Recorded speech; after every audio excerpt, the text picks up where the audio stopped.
ದೇವರ ನಾಮಕ್ಕೆ ಸ್ತೋತ್ರವಾಗಲಿ. ಮತ್ತೊಂದು ಸಲ ಈ ಸಬ್ಬತ್ ಆರಾಧನೆಯಲ್ಲಿ ನಾವೆಲ್ಲರೂ ಸೇರಿ ಬರುವಂತ ಕೃಪೆ ಕರ್ತನು ಅನುಗ್ರಹಿಸಿದ್ದಾನೆ. ದೇವರ नामಕ್ಕೆ स्तोत्र। परमेश्वर को हम धन्यवाद देते फिर एक बार आज के सब्बत आराधना के लिए जो प्रभु ने हमें दिया। आइए हम थोड़े समय के लिए हम प्रार्थना करें। ಸ್ವಲ್ಪ ಹೊತ್ತು ನಾವು ಕರ್ತನ ಸನ್ನಿಧಿಯಲ್ಲಿ ಪ್ರಾರ್ಥನೆಯಲ್ಲಿ ಸಮಯ ಕಳೆಯೋಣ।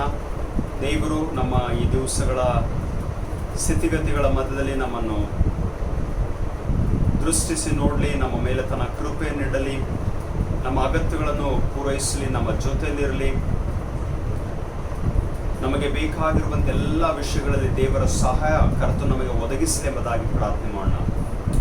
ಥ್ಯಾಂಕ್ ಯು ಲಾರ್ಡ್, ಧನ್ಯವಾದ ಪರಮೇಶ್ವರ, ಸ್ತೋತ್ರ ಯೇಸುವೆ। ಆಪತ್ತು ದಿನಗಳಲ್ಲಿ ನನಗೆ ಸಹಾಯವ ಮಾಡಿದಿ, ವೈರಿಯು ನನ್ನ ಮುಂದೆ ಮುಂದೆ ಬೀಳಲು ನೀ ಮಾಡಿದಿ। ಆಪತ್ತು ದಿನಗಳಲ್ಲಿ ನನಗೆ ಸಹಾಯವ ಮಾಡಿದಿ, ವೈರಿಯು ನನ್ನ ಮುಂದೆ ಮುಂದೆ ಬೀಳಲು ನೀ ಮಾಡಿದಿ। ನೀನೇ ನನ್ನ ಜೀವ, ನೀನೇ ನನ್ನ ಸತ್ಯ, ನೀನೇ ನನ್ನ ಮಾರ್ಗವು యేసయ్య। ನೀನೇ ನನ್ನ ಜೀವ, ನೀನೇ ನನ್ನ ಸತ್ಯ, ನೀನೇ ನನ್ನ ಮಾರ್ಗವು। ನಿನ್ನನ್ನೇ ನಂಬಿ ಬಂದೆವು యేసయ్య, ನಿನ್ನನ್ನೇ ನಂಬಿ ಬಂದೆವು, ನಿನ್ನನ್ನೇ ನಂಬಿ ಬಂದೆವು యేసయ్య, ನಿನ್ನನ್ನೇ ನಂಬಿ ಬಂದೆವು। ಭೂಪರಲೋಕಗಳನ್ನು ಸೃಷ್ಟಿಸಿದ ಪರಮ ಪ್ರೀತಿಯುಳ್ಳ ತಂದೆಯಾದ ದೇವರೇ, ಆಕಾಶ ಗಗನ ಮೋಡ ಮಂಡಲಗಳನ್ನು ಭೂಚರ ಚರಾಚರ ಜೀವಿಗಳನ್ನು ಸೃಷ್ಟಿಸಿರುವಂಥ ಪರಲೋಕದ ದೇವರೇ, ನಮ್ಮನ್ನು ಅತಿ ವಿಶೇಷವಾಗಿ ಪ್ರೀತಿ ಮಾಡಿಕೊಂಡು ಬಂದಂಥ ಪರಮ ಪ್ರೀತಿಯುಳ್ಳ ತಂದೆಯೇ, ನಮ್ಮ ಕರ್ತನಾದಂಥ ಯೇಸು ಕ್ರಿಸ್ತನ ಪರಿಶುದ್ಧಳ ನಾಮದಲ್ಲಿ ನಮಗೋಸ್ಕರ ಒಬ್ಬನೇ ಒಬ್ಬ ಸಹಾಯಕನಾಗಿರುವಂಥ ಪರಿಶುದ್ಧಾತ್ಮನಾಗಿರುವಂಥ ಪವಿತ್ರಾತ್ಮನ ಮೂಲಕ ನಾವು ನಿನ್ನ ಸನ್ನಿಧಿಯಲ್ಲಿ ಬಂದಿದ್ದೇವೆ।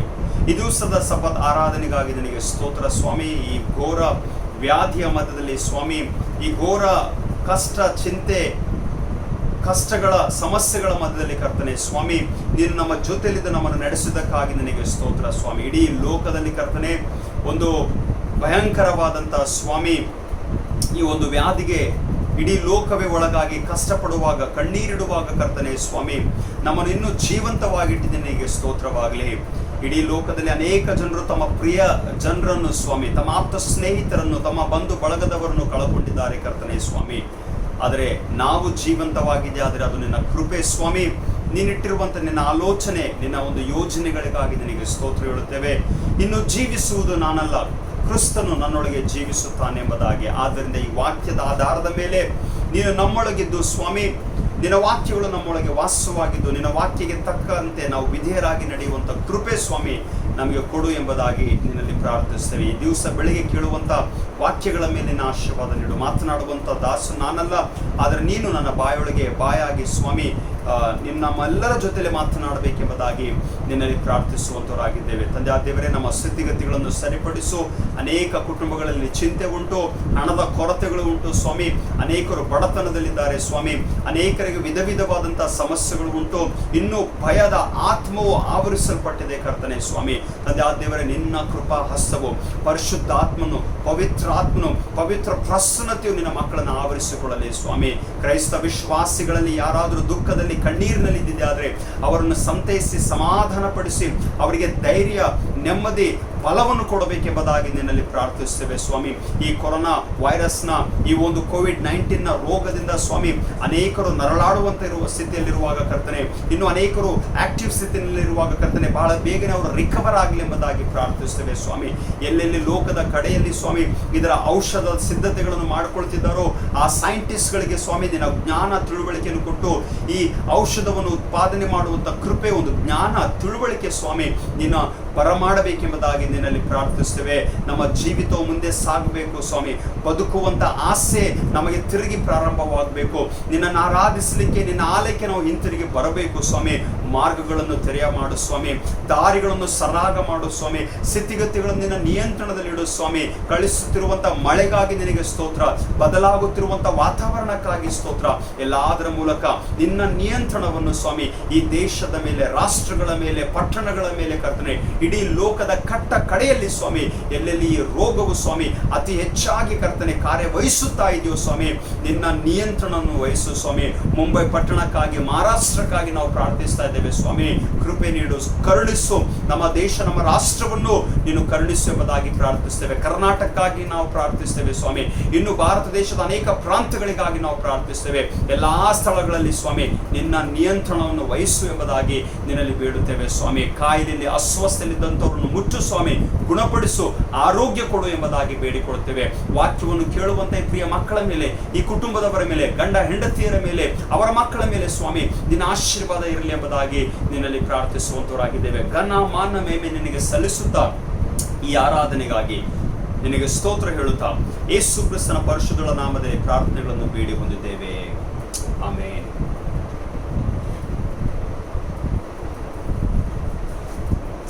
ಯಾವುದಾದರೂ ಒಂದು ವ್ಯಕ್ತಿ ಕಂಪನಿಯಲ್ಲಿ, ಒಂದು ಆರ್ಗನೈಸೇಷನ್ಸ್ ನಲ್ಲಿ ಕೆಲಸ ಮಾಡ್ತಿದೆಯಾದ್ರೆ ಆ ವ್ಯಕ್ತಿ ಆ ಆರ್ಗನೈಸೇಷನ್ನ ಒಂದು ನಿಯಮಗಳ ಅಧೀನದಲ್ಲಿ ಇರುವಂಥದ್ದು ಎಲ್ಲರಿಗೆ ಬಹಳ ಮುಖ್ಯವಾಗಿದೆ. अगर कोई व्यक्ति कोई कंपनी में, कोई ऑफिस में, कोई इंस्टीट्यूशन में, कहीं पर भी वो काम करता है तो उस व्यक्ति को उस कंपनी के नियम के अनुसार उसके अधीन में रहना, या फिर उस कंपनी के नियम का अनुसरण करना, उसके अनुसार चलना, वो उसकी जिम्मेदारी बनती है. ಪ್ರತಿಯೊಂದು ವ್ಯಕ್ತಿ ಒಬ್ಬರ ನೇತೃತ್ವದಲ್ಲಿರುವಾಗ ಆ ಆಜ್ಞೆಗಳನ್ನು ಕೈಕೊಂಡು ನಡೆಯುವಂಥದ್ದು, ಅವರ ಮಾತಿಗೆ ತಕ್ಕಂತೆ ನಡೆಯುವಂಥದ್ದು, ಅವರು ಕೊಡುವಂತ ಎಲ್ಲ ನಿಯಮಗಳನ್ನು ಅನುಸರಿಸಿಕೊಂಡು ಹೋಗುವಂಥದ್ದು ಎಲ್ಲರ ಜೀವಿತಕ್ಕೆ ಬಹಳ ಮುಖ್ಯವಾಗಿರುವಂತ ಒಂದು ವಿಷಯವಾಗಿದೆ ಎಂಬುದಾಗಿ ನಾವೆಲ್ಲರೂ ಚೆನ್ನಾಗಿ ಅರ್ಥ ಮಾಡಿಕೊಳ್ಳುವಂತರಾಗಿದ್ದೇವೆ. If I am a pastor, then I need to be obligated to the institution or to the church that where I am serving. अगर मैं कोई कलीसिया का पासबान हूँ तो मैं, मेरे ऊपर जो अधिकारी है उनके अधीन में रहकर उनकी आज्ञा का पालन करना ये मेरी जिम्मेदारी बनता है, ये मेरा कर्तव्य बनता है. आप जो भी ಡಿಪಾರ್ಟ್ಮೆಂಟ್ में क्यों ना हो, ನೀವು ಯಾವುದೇ ಕ್ಷೇತ್ರದಲ್ಲಿ ಇದ್ದು ನೀವು ಕೆಲಸ ಮಾಡ್ತಿದ್ದೀಯಾದ್ರೆ ಅವುಗಳಲ್ಲಿ, ಆ ಸ್ಥಾನಗಳಲ್ಲಿ ಅನೇಕ ಆಜ್ಞೆಗಳನ್ನು ಪರಿಪಾಲಿಸಬೇಕಾಗುವಂತದ್ದಾಗಿದೆ ಅಥವಾ ವಿಧೇಯರಾಗಿ ನಡೆಕೊಳ್ಳುವಂಥದ್ದು ಬಹಳ ಅಗತ್ಯವಾಗಿದೆ. ಇನ್ನು in the few days of my preaching, ಕಳೆದ ಪ್ರಸಂಗದಲ್ಲಿ ನಾನು ತಿಳಿಸಿಕೊಟ್ಟೆ, ಒಂದು ಸ್ಟೇಟ್ಮೆಂಟ್ ನಾನು ಮಾಡಿದೆ ವಿಶ್ವಾಸ ನಂಬಿಕೆ ವಿಷಯದಲ್ಲಿ ಪ್ರಸಂಗ ಮಾಡುವಾಗ. when I was speaking about faith, मैं जब मैं विश्वास के बारे में बता रहा था तो मैंने एक स्टेटमेंट किया, और उस स्टेटमेंट के आधार पर जो है मैं आज अपने सर्मन को, अपने वचन को आगे लेकर जाना चाहूंगा. faith demands obedience. ನಂಬಿಕೆ ನಮ್ಮಲ್ಲಿ ಇದ್ದಿದ್ಯಾದ್ರೆ ಆ ನಂಬಿಕೆಯಲ್ಲಿ ವಿಧೇಯತ್ವವು ಕಂಡು ಬರುವಂಥದ್ದು ಬಹಳ ಅಗತ್ಯ. ಕೇಳಿಸ್ಕೊಳ್ರಿ ಎಲ್ಲ ವಿಶ್ವಾಸಿ ಜನರು, सारे मसीह विश्वासी लोग इस बात को समझिएगा. अगर प्रभु यीशु मसीह के ऊपर हम विश्वास करते हैं, अगर हम परमेश्वर पिता के ऊपर विश्वास करते हैं तो उसकी आज्ञाओं का पालन करना ये हमारा कर्तव्य बनता है. I need to be obedient to my God. I need to be obedient to the statutes and to the commandments of my God. ನನ್ನ ದೇವರ ಆಜ್ಞಾ ವಿಧಿ ನಿಯಮಗಳನ್ನು ಕೈಕೊಂಡು ನಡೆಯುವಂಥದ್ದು ಬಹಳ ಅಗತ್ಯ. So the topic for this morning is about the obedience, विधेयत्व. आज आज्ञा का पालन, नियम का पालन, ये आज्ञा और नियम का पालन के विषय में हम बताएं तो पिछले 2-2.5 महीने से हम लोग अनुभव कर रहे हैं. चाहे वो शासन क्यों न हो, अधिकारी क्यों न हो, गवर्नमेंट क्यों न हो, बहुत सारे नियमों को हमें बताए कि हमें बाहर नहीं जाना है, हमारे अपनी सीमा में हमें रहना है, हमें अपने कुछ दायरे में रहकर अपने आप को सुरक्षित रखना है. and many people obeyed. ಬಹಳ ಜನ ಈ ಒಂದು ದಿವಸಗಳಲ್ಲಿ ಬೇಕಾಗಿರುವಂತ ನಿಯಮಗಳನ್ನು ಅನುಸರಿಸಿಕೊಂಡು ಅವುಗಳನ್ನು ಕೈಕೊಂಡು ನಡೆದಿದ್ದಾರೆ. Those who did not obey, I don't want to question about them, but those who really understand about obedience, ವಿಧೇಯತ್ವ ಎಂಬುದಾಗಿ ಹೇಳುವಾಗ, ನಿಯಮಗಳನ್ನು, ಆಜ್ಞೆಗಳನ್ನು ಕೈಕೊಂಡು ನಡೆಯುವಂತ ವಿಷಯದಲ್ಲಿ ಹೇಳುವಾಗ ಬಹಳ ಜನ ಅದನ್ನು ಮಾಡಿರುವಂತದ್ದು ನಾವು ನೋಡುವಂತವರಾಗಿದ್ದೇವೆ.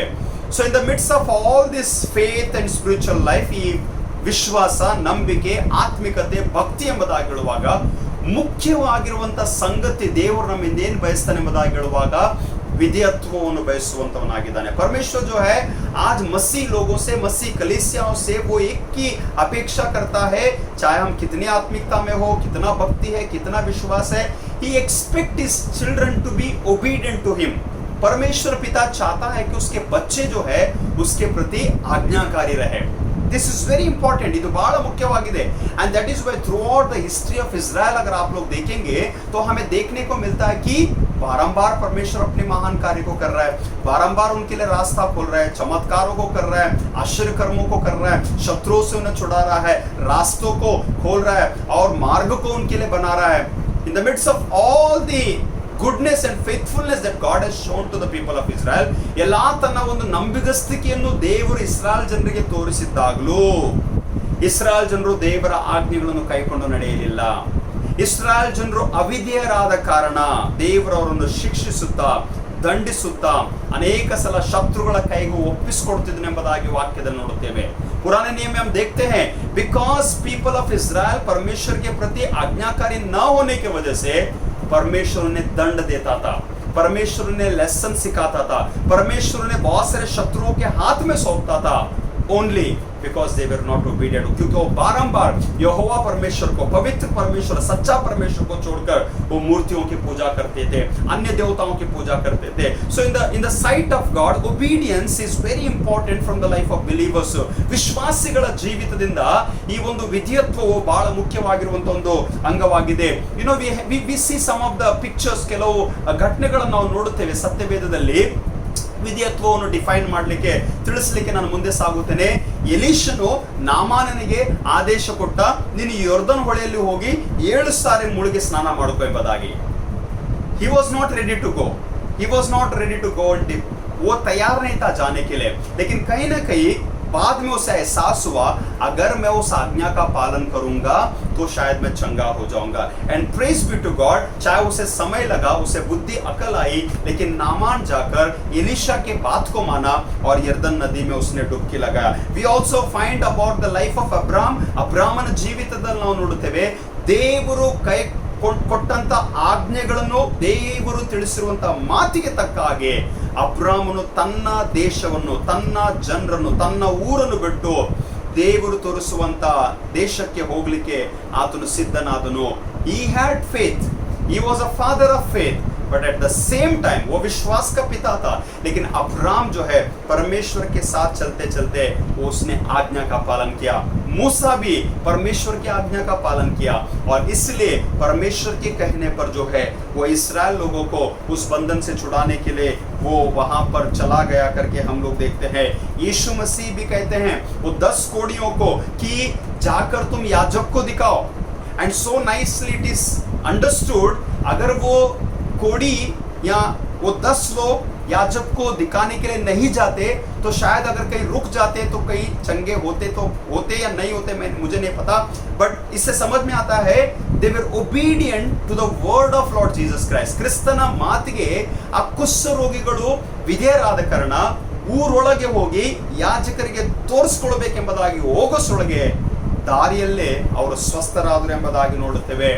एंड लास्ट संडे है जब हमने सरमन को सुना, वो अंधे व्यक्ति को प्रभु यीशु मसीह कहता है, उसके आंखों पे जब वो मिट्टी लगाकर कहता है कि तू जाकर सिलो में जाकर धो ले. he obeyed, उसने सुना और उसके सुनने की वजह से उसने अपनी जिंदगी में चंगाई को, स्वस्थता को अनुभव किया. Today God is expecting obedience from the whole world, from its own creation. इस सृष्टि से, उसके लोगों से परमेश्वर जो है आज्ञाकारिता की अपेक्षा कर रहा है. ನನ್ನ ಜನರು, ನಾನು ಆರಿಸಿಕೊಂಡಂತ ನನ್ನ ಪ್ರಜೆಗಳು ನನ್ನ ಮಾತಿಗೆ ತಕ್ಕಂತೆ ನನ್ನ ಆಜ್ಞೆಗಳನ್ನು ಕೈಕೊಂಡು ನಡೆಯಬೇಕು, ವಿಧೇಯತ್ವವನ್ನು ತೋರಿಸಬೇಕು. And the saddest part of this all the message, अगर इस बात का दुखद विषय ये है कि आज भी इंसान कहीं ना कहीं परमेश्वर के प्रति आज्ञाकारी नहीं है. ಇವತ್ತಿನ ದಿವಸ ಕೂಡ ಅನೇಕ ಜನರು ಕ್ರೈಸ್ತರು ಎಂಬುದಾಗಿ ಹೇಳಿಕೊಳ್ಳುವವರು, ದೇವರಾಲಯಕ್ಕೆ ಹೋಗುವವರು, ವಿಶ್ವಾಸಿಗಳು ಎಂಬುದಾಗಿ ಹೇಳಿಕೊಳ್ಳುವಂತವರು ದೇವರಿಗೆ ವಿಧೇಯರಾಗಿ ನಾವು ನಡೆಯುತ್ತಾ ಇಲ್ಲ. ದೇವರಿಗೆ ವಿಧೇಯರಾಗಿ ದೇವರ ಆಜ್ಞೆಗಳನ್ನು, ದೇವರ ಮಾತನ್ನು, ದೇವರ ನುಡಿಗಳನ್ನು ಕೈಕೊಂಡು ನಡೆಯದ ಕಾರಣ ದೇವರ ಅನೇಕ ಶಿಕ್ಷೆಯನ್ನು ಜನರು ತಮ್ಮ ಜೀವಿತದಲ್ಲಿ ಅನುಭವಿಸ್ತಾ ಇದ್ದಾರೆ ಎಂಬುದಾಗಿ.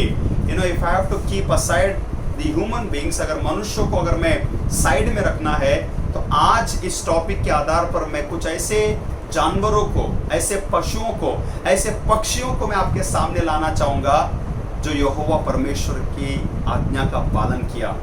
Isn't it so surprise? ಬಹಳ ಆಶ್ಚರ್ಯವೆನಿಸ್ತಾ ಇದೆಯಲ್ಲ. ದೇವರು ಸೃಷ್ಟಿ ಮಾಡಿರುವಂತ, ದೇವರಿಗೆ ಅಮೂಲ್ಯವೆಂದೆಣಿಸಲ್ಪಟ್ಟಂತ ಆತನ ಮನುಷ್ಯ ಜಾತಿಗಳಾದಂತ ನಾವುಗಳು ದೇವರ ಆಜ್ಞೆಗಳಿಗೆ, ದೇವರ ಮಾತಿಗೆ ಕೈಕೊಂಡು ನಡೀತಾ ಇಲ್ಲ. ಆದ್ರೆ ದೇವರು ಸೃಷ್ಟಿ ಮಾಡಿರುವಂತ ಆತನ ಪಶು, ಪ್ರಾಣಿ, ಪಕ್ಷಿಗಳು ದೇವರ ಮಾತಿಗೆ ಕಿವಿಗೊಡುತ್ತವೆ, ದೇವರ ಆಜ್ಞೆಗಳಿಗೆ ಕಿವಿಗೊಡುತ್ತವೆ. we can find obedience from the living creatures. और इसलिए मैंने आज का टाइटल दिया है learning to obey God through living creatures. हम सीखे इन पशुओं से कि कैसे ये प्राणी पशु जो है परमेश्वर की आज्ञा का पालन किए. बहुत सारे पशु हैं, बहुत सारी चीजें हैं, और जैसे जैसे मैं होगा जल्दी से मैं आपको बताने की कोशिश करूंगा. And I am sure after listening to this message you will understand, अगर परमेश्वर की सृष्टि किए हुए अगर ये जानवर पशु परमेश्वर की आज्ञा का पालन करते हैं, then we also need to understand. Now एक चीज समझिएगा, इन पशुओं को बात करने नहीं आता, उनकी आवाज को, उनकी भाषाओं को शायद एक इंसान बहुत अच्छे से समझ नहीं सकता. ओनली जो ट्रेंड है, जो ट्रेन करते हैं, उनको सबका ज्ञान होगा. लेकिन ये पशुएं, ये पक्षी जो है अच्छी आवाज करते हैं, वो मधुर आवाज को निकालते हैं. कहीं ना कहीं पंछियों की जब हम आवाज को सुनते हैं तो हमें लगता है कि वो परमेश्वर की या फिर सृष्टिकर्ता की वो आराधना कर रहे हैं. And praise be to God for God's creation. ದೇವರು ಸೃಷ್ಟಿ ಮಾಡಿರುವಂತ ಈ ಪಶುಗಳ ಮೂಲಕ ನಾವು ಕಲ್ತ್ಕೊಳ್ಳೋಣ. ಮೊದಲನೇದಾಗಿ ಪಾರಿವಾಳದ विधेयत्व. हम कबूतर की आज्ञाकारिता को हम देखेंगे. जो वचन को पढ़ा उत्पत्ति का किताब उसके 8वें अध्याय में, ಆದಿಕಾಂಡದ ಪುಸ್ತಕ 8ನೇ ಅಧ್ಯಾಯದ 9ರಿಂದ 12 ವಚನ ನೋಡುವಾಗ, ದೇವರು ನೋಹನಿಗೆ ಆಜ್ಞೆ ಕೊಟ್ಟ ನಂತರ, ದೊಡ್ಡ ಹಡಗನ್ನು ಮಾಡಿದ ನಂತರ 40 ದಿವಸ ಹಗಲ ಇರುಳು ಮಳೆ ಬಂತು.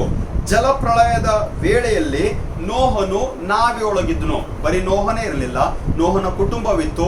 ಎಲ್ಲಾ ರೀತಿಯ जंतु, प्राणी, पशु, कृमि, कीटಗಳು, छोटे बड़े सारे जानवर जहाज के अंदर थे. अब 40 दिन और रात बारिश हो चुकी है, समय पूरा हो चुका है. क्या वो बारिश के पानी जो है धरती में समा गई या फिर वहां पर पानी सूख गया, इसे जानने के लिए बारंबार जो है, अब सुनिएगा बाइबल में वचन को हमने सुना, ವಾಕ್ಯ ಕೇಳಿಸ್ಕೊಳ್ರಿ. ನಾವು ಆಲ್ರೆಡಿ 8ನೇ ಅಧ್ಯಾಯ ಆದಿಕಾಂಡದ ಪುಸ್ತಕದಲ್ಲಿ ಓದಿದ್ದೇವೆ. 40 ದಿನಗಳಾದ ಮೇಲೆ ನೋಹನು ತಾನು ಮಾಡಿದ ನಾವೆ ಕಿಟಕಿಯನ್ನು ತೆಗೆದು ಕಾಗೆಯನ್ನು ಹೊರಕ್ಕೆ ಬಿಟ್ಟನು. ಭೂಮಿಯ ಮೇಲಿದ್ದ ನೀರು ಒಣಗುವ ತನಕ ಆ ಕಾಗೆ ಹೋಗುತ್ತಾ ಬರುತ್ತಾ ಇತ್ತು.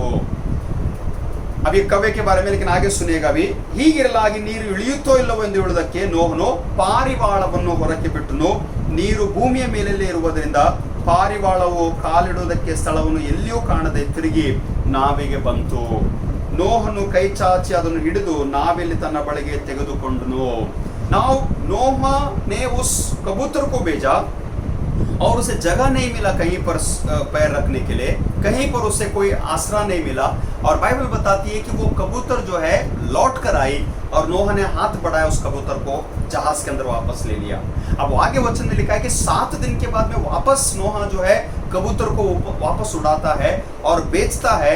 और बाइबल बताती है कि जब 7 दिन के बाद में जब आता है तो उसके मुंह में जो है एक पत्ते को, एक हरा पत्ते को, पेड़ के पत्ते को मुंह में रख के लाता है. ಒಂದು ಬಾಯಲ್ಲಿ ಎಣ್ಣೆ ಮರದ ಚಿಗುರನ್ನು ಇಟ್ಕೊಂಡು ಆ ಒಂದು ಪಾರಿವಾಳ ಬಂದಿರುವುದನ್ನು ನಾವು ನೋಡುವಂತರಾಗಿದ್ದೇವೆ.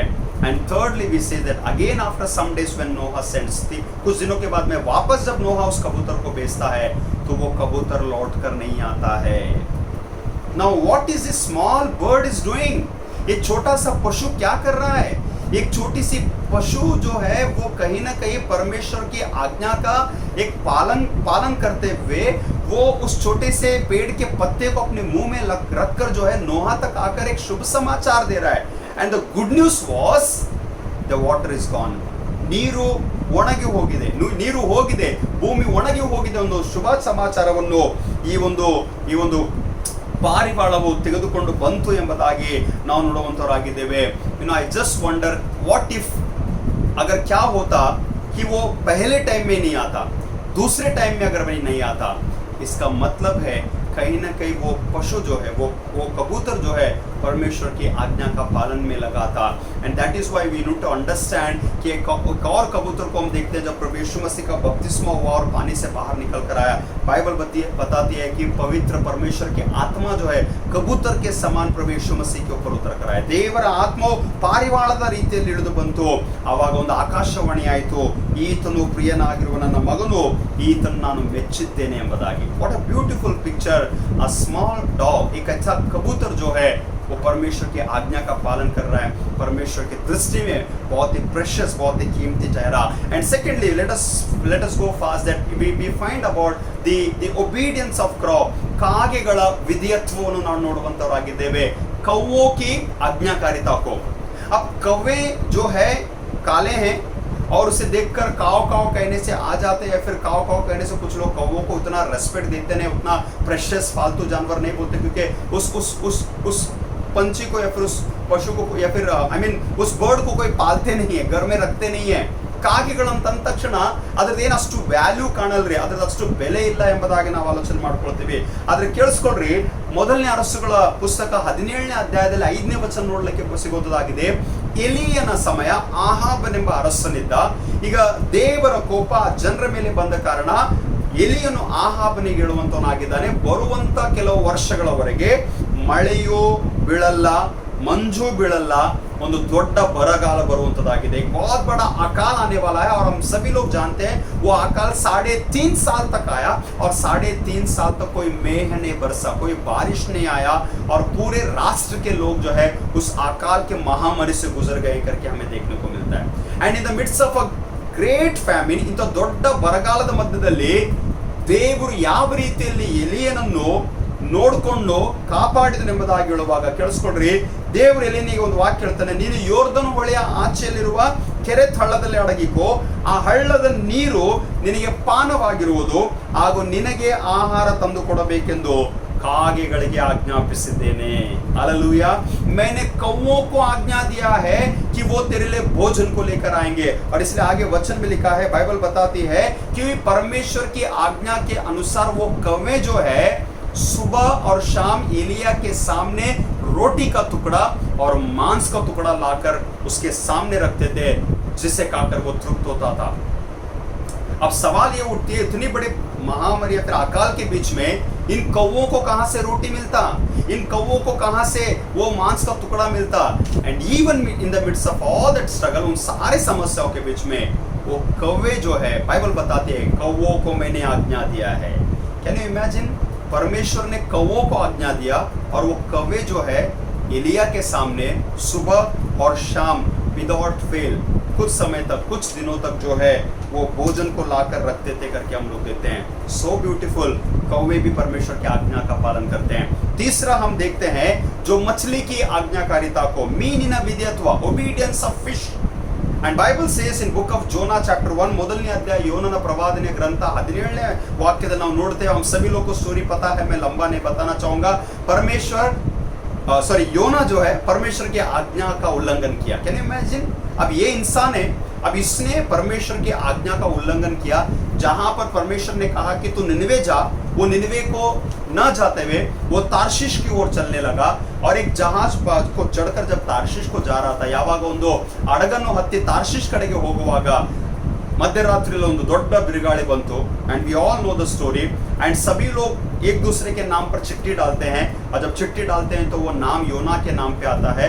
ಆ ಒಂದು ಚಿಟ್ಟಿಗಳನ್ನು ಹಾಕುವಾಗ ಯೋನನ ಹೆಸರಿಗೆ ಬರುವಾಗ ನನ್ನನ್ನು ಎತ್ತಿ ಸಮುದ್ರದಲ್ಲಿ ಬಿಸಾಡ್ರಿ ಎಂಬುದಾಗಿ ಯೋನನ ಹೇಳ್ತಾನೆ। ಈಗ ಯೋನನನ್ನು ಎತ್ತಿ ಸಮುದ್ರದಲ್ಲಿ ಬಿಸಾಡಿದ ನಂತರ ಯೋನನನ್ನು ಉಳಿಸ್ಬೇಕು ಹೆಂಗ, ಯೋನನನ್ನು ಕಾಪಾಡಬೇಕು ಹೆಂಗ, ಯೋನನೇ ದೇವರ ಪ್ರವಾದಿ, ದೇವರ ಮನುಷ್ಯನೆಂಬುದಾಗಿ ಹೇಳುವಾಗ ಆತನ ಯಾವ ರೀತಿಯಲ್ಲಿ ಕಾಪಾಡಬೇಕೆಂಬುದಾಗಿ ಹೇಳುವಾಗ 17ನೇ ವಚನ ಬಹಳ ಸುಂದರವಾಗಿ ಬರೆದಿದೆ। ಇತ್ತ ಯೋನನನ್ನು ನುಂಗಲು ಯೆಹೋವನು ಒಂದು ದೊಡ್ಡ ಮೀನಿಗೆ ಅಪ್ಪಣೆ ಮಾಡಿದನು। God commanded a big fish to swallow Jonah. Can you understand? परमेश्वर ने बड़ी सी मछली को आज्ञा दिया कि वो योना को निगल ले, खाना ले, सिर्फ निगल ले।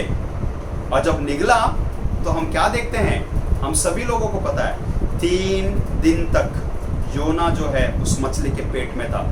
ಸುರಕ್ಷಿತ ಜಿಂದಾ ಥಾ, ಜೀವಂತವಾಗಿದ್ದನ್ರಿ, ಯಾವ ಹಾನಿ ಆಗಲಿಲ್ಲ ಅವನಿಗೆ, ಸುರಕ್ಷಿತವಾಗಿದ್ದನು. And after 3 days Bible says ಆ ದೊಡ್ಡ ಮೀನು ಸಮುದ್ರದ ದಡಕ್ಕೆ ಯೋನನನ್ನು ಕಾರಿತು ಎಂಬುದಾಗಿ ನಾವು ವಾಕ್ಯದಲ್ಲಿ ನೋಡುವಂತವರಾಗಿದ್ದೇವೆ.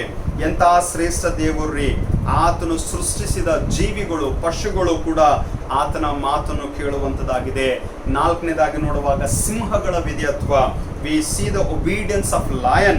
अगर हम इस शेर की आज्ञाकारिता को हम लोग अगर हम देखेंगे, सिंह के दानियल का किताब उसके 6वें अध्याय में हम सभी लोग जानते हैं. दानियल पुस्तक 6ನೇ ಅಧ್ಯಾಯ 22ನೇ ವಚನ, ಶದ್ರಕ್ ಮೇಷಕ್ ಅಬೇದ್ನೆಗೋನನ್ನು ಸುಡುವಂತ ಪ್ರಯತ್ನ ಮಾಡ್ತಾ ಇದ್ದಾದ್ರೆ ದಾನಿಯೇಲನನ್ನು ಸಿಂಹದ ಗುಹೆಯಲ್ಲಿ ಬಿಸಾಡಿದ್ದಾರೆ. Because he also did not obey God king's command. वो राजा का उसने आज्ञा का पालन नहीं किया, क्योंकि वो यहोवा परमेश्वर की आराधना करता था, यहोवा के ऊपर निर्भर था, यहोवा के संग संग वो चल रहा था. And can you imagine उस समय में, अंತಹ ಸಮಯದಲ್ಲಿ ಈ ಒಂದು ದಾನಿಯೇಲನನ್ನು ತೆಗೆದುಕೊಂಡು ಸಿಂಹಗಳ ಗವಿಯಲ್ಲಿ ಹಾಕುವಾಗ everyone thought, because he is not, वो उस मूर्ति के सामने दंडवत नहीं कर रहा है, अब इसे जरूर ये सारे सिंह जो है इसे खाकर खत्म कर देंगे. And what do we find, हमें क्या देखने को मिलता है कि पूरा रात जो है उसको वहां पर रखा गया, या फिर वो उस गुफा में था, लेकिन एक भी शेर ने, एक भी सिंह ने उसको छुआ नहीं.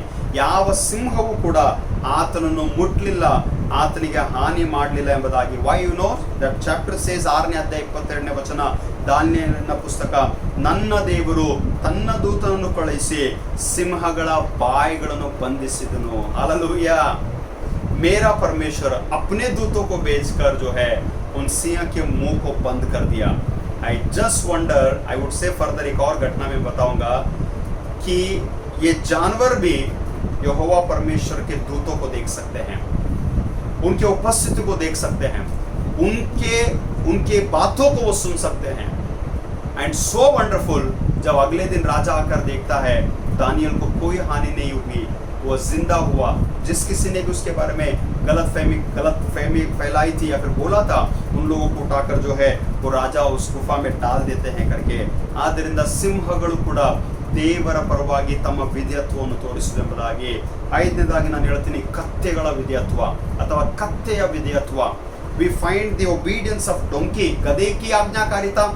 अब गधा कैसा जानवर है, बहुत ही ऐसा काम करता है, बोझा उठाने का, मार खाने का, सारा ಲೋ ಗ್ರೇಡೆಡ್ ಬಹಳ ತಿರಸ್ಕರಿಸಲ್ಪಟ್ಟಂತ ಒಂದು ಪಶು ಎಂಬುದಾಗಿ ನಾವು ಆಲೋಚನೆ ಮಾಡ್ಕೊಳ್ತೀವಿ. ಬಹಳ ಕೀಳಾದಂತ, ಬಹಳ ಓಡಿಸಿಕೊಳ್ಳುವಂತ, ಯಾವ ಸ್ಥಾನಕ್ಕೂ ಏಕ್ದಮ್ ಸ್ಟ್ಯಾಂಡರ್ಡ್ एनिमल नहीं है वो donkey. But can you imagine, एक अच्छी सी घटना है, बहಳ ಸುಂದರವಾದಂತ घटನೆ. ಅರಣ್ಯಕಾಂಡದ ಪುಸ್ತಕ 22ನೇ ಅಧ್ಯಾಯ, नंबर्स चैप्टर 22 को अगर आप लोग गिनती का किताब उसके 22वें अध्याय के 25वें पद में अगर आप लोग देखेंगे तो एक राजा जो है बिलाम को भेजता है कि तू जाकर इस्राएल लोगों को श्राप दे. अब ये बिलाम जो करता है, अब ये एक गधे के ऊपर सवार होकर वो इजराइल लोगों की तरफ बढ़ता है, क्या ताकि वो उन लोगों को जाकर श्राप दे. अब परमेश्वर का कार्य देखिएगा, वो बहुत बड़ा स्टोरी, आप लोग उसे पढ़िएगा. नंबर्स चैप्टर 22 ಆ ವಾಕ್ಯವನ್ನು ಓದ್ರಿ. ಆ ಅರಸನು ಬಿಳಾಮನಿಗೆ ಹೋಗಿ ಇಸ್ರಾಯೇಲನ್ನು ಶಪಿಸು ಎಂಬುದಾಗಿ ಹೇಳುವಾಗ ಈತನು ಪ್ರಯಾಣ ಮಾಡ್ತಾ ಹೋಗ್ತಾ ಇದ್ದಾನೆ, ಕತ್ತೆ ಮರಿಯನ್ನು ಹತ್ಕೊಂಡು. ಆ ಕತ್ತೆಯ ಮುಂದೆ ದೇವದೂತನು ಬಂದು ನಿಂತ್ಕೊಂಡಿದ್ದಾನೆ. हालेलुया. उस गधे के सामने स्वर्गदूत आकर खड़ा है. गधा दाहिने मुड़ता है, बाएं मुड़ता है, हर जगह पे उसे स्वर्गदूत दिखाई देता है. कैन यू इमेजिन, इंसान होने के नाते, एक मनुष्य होने के नाते वो परमेश्वर के दूत को देख नहीं पा रहा है, लेकिन एक गधा जो है परमेश्वर के दूत को देखा है. परमेश्वर के दूत ने जब उसे रोका, वो गधा वहीं पर रुका. अब बाइबल बताती है, गधा बिलाम को एहसास दिलाता है कि यहोवा परमेश्वर हमें वहां जाने से रोक रहा है. हालेलुया. ಒಂದು ಕತ್ತೆಯು ಬಿಳಾಮನಿಗೆ ತೋರಿಸಿಕೊಡ್ತದೆ ಅಥವಾ ಕಲಿಸಿಕೊಡ್ತದೆ, ದೇವರು ನಮ್ಮನ್ನು ತಡೆಗಟ್ತಾ ಇದ್ದಾನೆ ಎಂಬುದಾಗಿ. ನಾವು ದೇವರ ಮಾತಿಗೆ ಕಿವಿಗೊಡಬೇಕೆಂಬುದಾಗಿ. ಅಂತ ಒಂದು ಕತ್ತೆ ಮರಿಯನ್ನು ಕೂಡ ಯೇಸು ಸ್ವಾಮಿ ಶಿಷ್ಯರನ್ನು ಕಳಿಸಿಕೊಟ್ಟು, ಹೋಗ್ರಿ ಅಲ್ಲಿಂದ ಕತ್ತೆ ಮರಿಯನ್ನು ತೆಗೆದುಕೊಂಡು ಬನ್ರಿ, ನಾನು ಅದರ ಮೇಲೆ ಹತ್ತಬೇಕು ಎಂಬುದಾಗಿ ಹೇಳುವಾಗ ಯೇಸು ಸ್ವಾಮಿಯ ಪ್ರವಾದನೆಯ ಮಾತು, ಕತ್ತೆಯನ್ನು, ಹೌದು ಪ್ರಾಯದ ಕತ್ತೆ ಮರಿಯನ್ನು ಹತ್ತಿದವನಾಗಿಯೂ ಬರುತ್ತಾನೆಂದು ಹೇಳ್ರಿ ಎಂಬುದಾಗಿ. Jesus used donkey. प्रभु यीशु मसीह ने एक गधे का इस्तेमाल किया है ना। बहुत से बार गधे के रिएक्शंस को देखेंगे तो कभी कभी चलता नहीं है, रुकता है वो, you know, it stops, it doesn't obey. But can you understand, चाहे वो बिलाम की कहानी में क्यों ना हो, चाहे वो प्रभु यीशु मसीह उस गधे के ऊपर बैठकर यरूशलेम नगर में सफर करना क्यों ना हो, the donkey was obedient to his creator, to its creator. वो गधा जो है अपने सृष्टिकर्ता के लिए आज्ञाकारिता था करके, you know. I want to conclude but still मुझे एक यू नो ಕೋಳಿಯ ವಿಧೇಯತ್ವ we find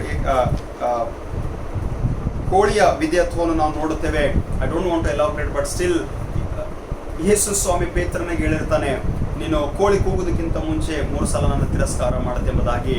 I just wonder how can it be possible. I know it is very difficult to understand every animals and ಇವೆಲ್ಲ ಪಶುಗಳನ್ನು ಅರ್ಥ ಮಾಡಿಕೊಳ್ಳುವಂಥ ಸ್ಥಿತಿಗತಿ ಬಹಳ ಕಷ್ಟ. ಆದರೆ ದೇವರ ನಾಮಕ್ಕೆ ಸ್ತೋತ್ರ. ಎಲ್ಲಿರ್ಬೋದು ಕೋಳಿ, ಯಾವ ಸ್ಥಿತಿಯಲ್ಲಿ ಉಂಟು, ಪೇತ್ರನು 3 ಸಲ ತಿರಸ್ಕಾರ ಮಾಡೋಷ್ಟರೊಳಗೆ ಎಲ್ಲೋ ಒಂದು ಕೋಳಿಯ ಸ್ವರ ಕೂಡ पेत्रन ಕಿವಿಗೆ ಬೀಳುತ್ತದೆ ಎಂಬುದಾಗಿ. ಸೊ ಆಲ್ ದಿಸ್ एनिमल्स, ये सारे पशु जो है परमेश्वर के दृष्टि में बहुत ही उत्तम थे, आज्ञाकारिता को दिखाए. एंड दैट इज वाई ಬರೀ ಪಶುಗಳಲ್ರಿ, ಬರೀ ಪ್ರಾಣಿಗಳೆಲ್ಲ ಕೇಳಿಸ್ಕೊಂಡ್ರಿ ವಾಕ್ಯ. ಮಾರ್ಕನು ಬರೆದ ಸುವಾರ್ತೆ 4ನೇ ಅಧ್ಯಾಯ 41ನೇ ವಚನ, ಮರ್ಕೋಸ್ उसके 4ನೇ ಅಧ್ಯಾಯ 41 ಪದ को देखिएगा. ಈತನು ಯಾರಿರಬಹುದು? ಗಾಳಿಯು ಸಮುದ್ರವು ಸಹ ಈತನು ಹೇಳಿದ ಹಾಗೆ ಕೇಳುತ್ತಾವಲ್ಲ. हालेलुया. ये कौन हो सकता है? हवा, तूफान, आंधी, ये सब कुछ जो है, ये समंदर भी जो है इसकी कही हुई बात को मानते हैं. कैन यू इमेजिन अगर कोई हवा, एक तूफान, एक आंधी, एक समंदर और एक पशु प्राणी परमेश्वर प्रभु यीशु मसीह की आज्ञा का पालन कर सकते हैं, तो आप और मुझे आज एक सवाल है कि क्या हम उसकी आज्ञा का पालन कर रहे हैं? ನಾವು ಆತನ ಆಜ್ಞೆಗಳನ್ನು ಕೈಕೊಂಡು ನಡೀತಾ ಇದ್ದೀವಾ? ನಾವು ಆತನ ಮಾತಿಗೆ ತಕ್ಕ ಹಾಗೆ ಜೀವಿಸ್ತಾ ಇದ್ದೀವಾ ಎಂಬುದಾಗಿ ನಾವು ಪ್ರಶ್ನೆ ಮಾಡೋಣ. ಕೇಳಿಸ್ಕೊಳ್ರಿ, ಇವೆಲ್ಲವುಗಳಿಗಿಂತ ಮಿಗಿಲಾದದ್ದು ನಾವುಗಳು, ಮನುಷ್ಯರು.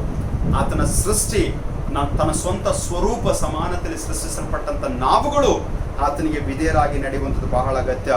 ಬಹಳ ಸಮಸ್ಯೆ ನಮ್ದೇನು ಗೊತ್ತುಂಟ? ವಾಕ್ಯಗಳನ್ನು, ಪ್ರಸಂಗಗಳನ್ನು, ಉಪದೇಶಗಳನ್ನು ಒಂದು ಕಿವಿಯಿಂದ ಕೇಳಿ ಇನ್ನೊಂದು ಕಿವಿಯಿಂದ ಬಿಡ್ತಾ ಇರ್ತೇವೆ, ಅಲಕ್ಷ್ಯ ಭಾವದಿಂದ ಜೀವಿಸ್ತಾ ಇರ್ತೇವೆ. ಇವತ್ತಿನ ದಿವಸ ಕೂಡ ಬಹಳ ಜನರು ಇಂಥ ಘೋರ ಸಮಸ್ಯೆ ಮಧ್ಯದಲ್ಲಿ ಹೊರಗೆ ಹೋಗ್ಬೇಡ್ರಿ, ತಿರುಗಾಡ್ಬೇಡ್ರಿ, ಅಲ್ಲಿ ನಿಂತ್ಕೊಳ್ಬೇಡ್ರಿ, ಸಮಯ ವ್ಯರ್ಥವಾಗಿ ಕಳಿಬೇಡ್ರಿ, ಏನೋ ತಂದೆ ತಾಯಿಗಳಿಗೆ ವಿಧೇಯರಾಗ್ರಿ, ಮಾತನ್ನು ಕೇಳ್ರಿ ಕೇಳ್ರಿ ಕೇಳ್ರಿ ಎಂಬುದಾಗಿ ಹೇಳಿದ್ರು ಕೂಡ ಕೇಳಲ್ರಿ, ಮಾತುಗಳನ್ನು ಕೇಳಲ್ಲ. ಅದೇ ದುಃಖಕರವಾದಂಥ ಸಂಗತಿ. ನಿಮ್ಮ ಮಕ್ಕಳು ನಿಮ್ಮ ಮಾತುಗಳನ್ನು ಕೇಳಲ್ಲ ಎಂಬುದಾಗಿ ಗೊತ್ತಾಗುವಾಗ ಎಷ್ಟು ನೋವು ನಿಮಗೆ ನಮ್ಗೆ ಆಗ್ತದೋ ಅದಕ್ಕಿಂತ ಹೆಚ್ಚು ನೋವು ತಂದೆಯಾದ ದೇವರಿಗೆ ಆಗ್ತದೆ ಯಾವಾಗ ನಾವು ಆತನ ಆಜ್ಞಾ ವಿಧಿ ನಿಯಮಗಳನ್ನು ಅನುಸರಿಸಿ ನಡೆಯುವುದಿಲ್ಲ. ಆದ್ದರಿಂದ ಯೇಸು ಸ್ವಾಮಿ ಹೇಳಿದಾನೆ, ಲೂಕನು ಬರೆದ ಸುವಾರ್ತೆ 11ನೇ ಅಧ್ಯಾಯ 28ನೇ ವಚನ, ದೇವರ ವಾಕ್ಯವನ್ನು ಕೇಳಿ ಅದಕ್ಕೆ ಸರಿಯಾಗಿ ನಡ್ಕೊಳ್ಳುವವರೇ ಧನ್ಯರು. जो परमेश्वर के वचन को सुनते हैं, उसके अनुसार चलते हैं, वही लोग धन्य है. ಯೋಹಾನನು ಬರೆದ ಸುವಾರ್ತೆ 14:15ರಲ್ಲಿ, ನೀವು ನನ್ನನ್ನು ಪ್ರೀತಿಸುವರಾದರೆ ನನ್ನ ಆಜ್ಞೆಗಳನ್ನು ಕೈಕೊಂಡು ನಡೆಯುವಿರಿ. Today what God is seeking, you know, today God definitely watching our spiritual life, our prayer life, our ministry, हमारा सब कुछ परमेश्वर देख रहा है. लेकिन इन सबके बीच में अगर हमें जीवित रहना है, इस महामारी से हमें बाहर निकलना है, तो परमेश्वर चाहता है उसकी आज्ञा का पालन करें. ड्यूटरोनॉमी चैप्टर 30 वर्स 16 का पहला भाग, ಧರ್ಮೋಪದೇಶ ಕಾಂಡ 30ನೇ ಅಧ್ಯಾಯದ 16ನೇ ವಚನದ ಮೊದಲನೇ ಭಾಗ, ನೀವು ನಿಮ್ಮ ದೇವರಾದ ಯೆಹೋವನನ್ನು ಪ್ರೀತಿಸಿ ಆತನು ಹೇಳಿದ ಮಾರ್ಗದಲ್ಲಿ ನಡೆದು ಆತನ ಆಜ್ಞಾ ವಿಧಿ ನಿರ್ಣಯಗಳನ್ನು ಅನುಸರಿಸಿದರೆ ನೀವು ಬದುಕಿಕೊಂಡು ಹೆಚ್ಚುವಿರಿ ಹಾಗೂ ಅಭಿವೃದ್ಧಿಗೊಳ್ಳುವಿರಿ. It is true. If I obey him I will live long. ನಾನು ಆತನ ಆಜ್ಞೆಗಳನ್ನು ಕೈಕೊಂಡು ನಡೆದರೆ ಹೆಚ್ಚು ಕಾಲ ಬದುಕುವಿನಿ ಎಂಬುದಾಗಿ. ಆದ್ದರಿಂದ ದೇವರ ವಾಕ್ಯವನ್ನು ಉಲ್ಲಂಘಿಸುವನು ನಾಶವಾಗುವನು, ಆಜ್ಞೆಯನ್ನು ಭಯಭಕ್ತಿಯಿಂದ ಕೈಕೊಳ್ಳುವನು ಸುಫಲವನ್ನು ಹೊಂದುವನು.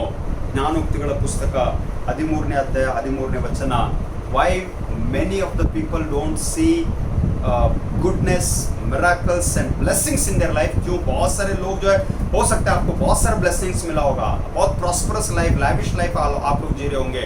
मैं नहीं जानता कि वो सारे आशीष आपकी ज़िंदगी में कहाँ से आए, लेकिन सुनिएगा, आज कहीं ना कहीं कुछ चीज़ों के लिए रुकावट का कारण क्या है पता है?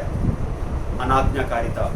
उसकी आज्ञा का पालन हम नहीं कर रहे. ಆತನಿಗೆ ಅವಿಧೇಯರಾಗಿ ನಡೆದ ಕಾರಣ ಆಶೀರ್ವಾದಗಳಿಲ್ಲ, ಸುಖ ಇಲ್ಲ, ಸಮಸ್ಯೆಗಳು ಉಂಟು, ಕಾಯಿಲೆಗಳು ಉಂಟು, ರೋಗ ಉಂಟು.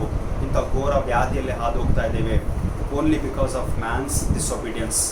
ಮನುಷ್ಯನ ಅವಿಧೇಯತ್ವ ಕಾರಣದಿಂದ ಪ್ರಾರಂಭವಾಯಿತು. ಏದೆನ್ ತೋಟದಿಂದ ತಿನ್ನಬಾರದು ಎಂಬುದಾಗಿ ಹೇಳಿರುವಂತಹ ಹಣ್ಣನ್ನು ತಿಂದು ಪಾಪಲೋಕಕ್ಕೆ ಪ್ರವೇಶವಾಯಿತು. ಈ ದಿವಸ ಮಾಡಬಾರದು ಎಂಬುದಾಗಿ ಹೇಳಿರುವಂತಹ ಪಾಪಗಳನ್ನು ಪುನಃ ಪದೇ ಮಾಡಿ ನಾವು ದೇವರ ಆಜ್ಞೆಗಳನ್ನು ಕೈಕೊಂಡು ನಡೆಯದೆ ಹೋದ ಕಾರಣ ಆತನ ಮನಸ್ಸನ್ನು ನಾವು ನೋಯಿಸ್ತಾ ಇದ್ದೇವೆ. ಆದ್ದರಿಂದ ದೇವರ ಜ್ಞಾನ ತಿಳುವಳಿಕೆ ದೇವರು ನಮಗೆ ಒದಗಿಸಲಿ. ಆತನ ವಾಕ್ಯಗಳಿಗೆ ತಕ್ಕ ಹಾಗೆ ಆತನ ವಾಕ್ಯಗಳನ್ನು ಬರೀ ಕೇಳುವವರೆಲ್ಲ, ಅದನ್ನು ಕೇಳಿ ಅನುಸರಿಸುವಂಥವರಾಗುವಂಥ ಕೃಪೆ ಕರ್ತನು ನಮ್ಮೆಲ್ಲರಿಗೂ ಅನುಗ್ರಹಿಸಲಿ ಎಂಬುದಾಗಿ ನನ್ನ ಪ್ರಾರ್ಥನೆ ಆಗಿದೆ. ದೇವರು ನಿಮ್ಮೆಲ್ಲರನ್ನು ಈ ವಾಕ್ಯಗಳ ಮೂಲಕ ಆಶೀರ್ವಾದ ಮಾಡಲಿ. ಕರ್ತನ ಸನ್ನಿಧಿಯಲ್ಲಿ ನಾವು ಕಾಣಿಕೆಯನ್ನು ಸಮರ್ಪಿಸೋಣ. 112ನೇ ರಾಗ ಈ ಒಂದು ಸ್ತುತಿಗೀತೆಯಿಂದ ನಾನು ಹಾಡ್ತೀನಿ. ಅತಿಶಯ ವರವಲ್ಲವೇ ಕರ್ತನಾದ ಯೇಸು, ಅತಿಶಯ ವರವಲ್ಲವೇ. ನಿಮ್ಮ ಸ್ಥಳಗಳಲ್ಲಿ, ನಿಮ್ಮ ಮನೆಗಳಲ್ಲಿ, ನಿಮ್ಮ ಕಾಣಿಕೆ ಡಬ್ಬಿಗಳಲ್ಲಿ ದಯಮಾಡಿ ಯಥಾರ್ಥವಾದ ಮನಸ್ಸಿನಿಂದ ಆ ಕಾಣಿಕೆಯನ್ನು ಸಮರ್ಪಿಸಿರಿ. ನಾನು ಒಂದು ವಿಷಯ ನಂಬುತ್ತೇನೆ, ಯಾವ ಕ್ರೈಸ್ತ ವಿಶ್ವಾಸಿಗಳು ಇವತ್ತು ಉಪವಾಸ ಬಿದ್ದಿಲ್ಲ. ದೇವರೆಲ್ಲರನ್ನು ನೋಡ್ತಾ ಇದ್ದಾನೆ, ಎಲ್ಲರನ್ನು ಕಾಪಾಡ್ತಾ ಇದ್ದಾನೆ, ಎಲ್ಲರಿಗೆ ಬೇಕಾಗಿರುವಂಥ ಸಹಾಯ ಮಾಡ್ತಾ ಇದ್ದಾನೆ. ಆದರೆ ದಯಮಾಡಿ ಎಲ್ಲಿ ಯಾರಿಗೆ ಏನು ಸಹಾಯವನ್ನು ಕಳಿಸ್ಬೇಕೋ ಆ ಸಹಾಯವನ್ನು ನೀವು ಮಾಡ್ರಿ ಎಂಬುದಾಗಿ ನಾನು ಪದೇ ಪ್ರೇರೇಪಿಸುವಂತನಾಗಿದ್ದೇನೆ. ಈ ಒಂದು ವಾಕ್ಯದ ಮೂಲಕ, ಈ ಒಂದು ಹಾಡಿನ ಮೂಲಕ ನಾವು ಕರ್ತನಿಗೆ ಕಾಣಿಕೆಯನ್ನು ಸಮರ್ಪಿಸೋಣ.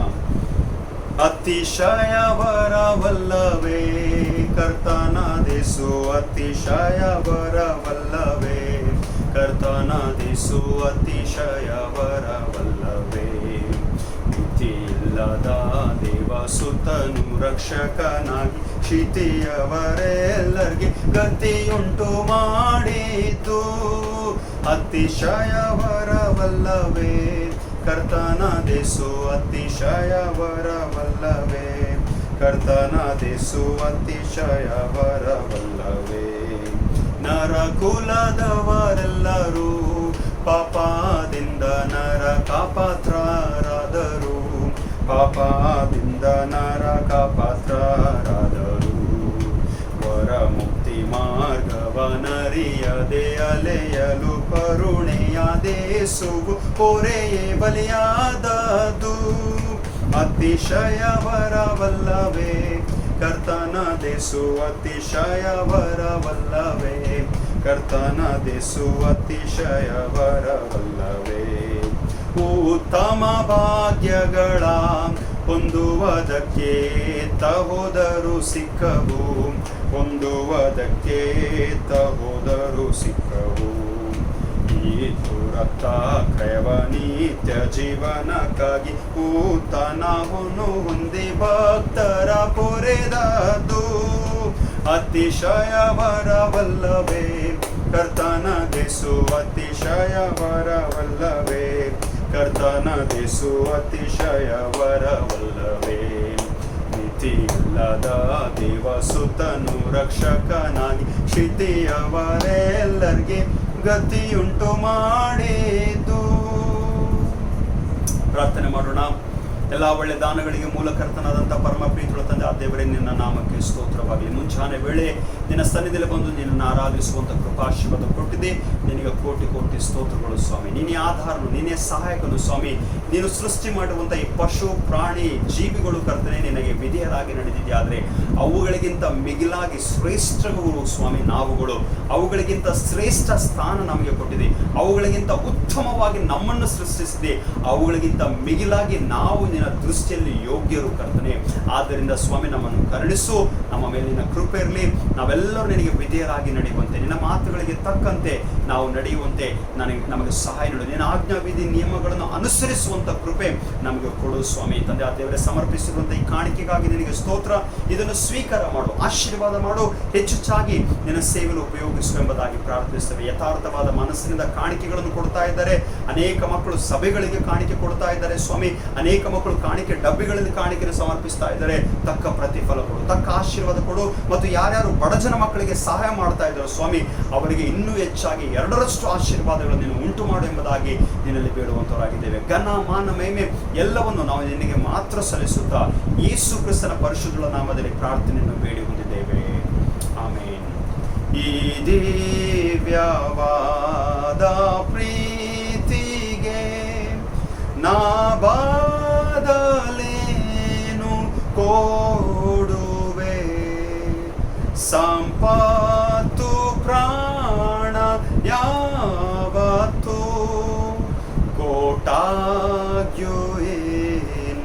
ಸಾಲದು. ಆಮೆನ್. ವಿಶ್ವಾಸದಿಂದ ಕರ್ತನ ಆಶೀರ್ವಾದವನ್ನು ಹೊಂದಿಕೊಳ್ಳೋಣ.